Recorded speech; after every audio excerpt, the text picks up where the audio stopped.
Bonjour à tous. Aujourd'hui, la pureté au sein de ce siècle de corruption. Qui pourra monter à la montagne de l'Éternel? Qui s'élèvera jusqu'à son lieu saint?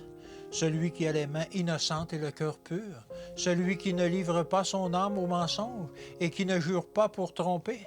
Psaume 24, 3 et 4. Pour sauvegarder notre pureté, faisons preuve de vigilance et pratiquons la prière. Nous vivons dans une atmosphère satanique. L'ennemi prendra au piège d'une débauche séduisante toutes les âmes qui ne sont pas protégées par la grâce du Christ. Les tentations surviendront, mais si nous prenons garde à l'ennemi et nous maintenons notre équilibre dans la maîtrise de nous-mêmes et dans la pureté, les esprits séducteurs n'auront aucune influence sur nous. Ceux qui ne font rien pour encourager la tentation auront la force nécessaire pour lui résister lorsqu'elle se présentera.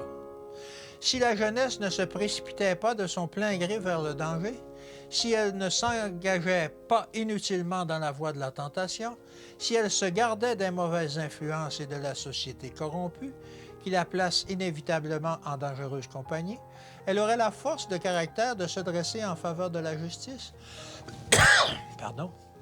Elle s'élèverait pour la sauvegarde des principes et marcherait grâce à la force de Dieu selon une moralité parfaite. Si les jeunes qui ont reçu une bonne éducation placent leur confiance en Dieu, ils offriront par l'élévation de leur niveau moral le plus puissant témoignage en faveur de la vérité.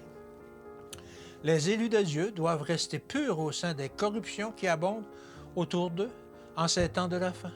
Il faut que l'Esprit divin qui les domine entièrement et qu'il influence chacune de leurs actions. Ceux qui s'engagent dans leur carrière avec des principes inébranlables demeureront purs au sein des souillures de ce monde corrompu.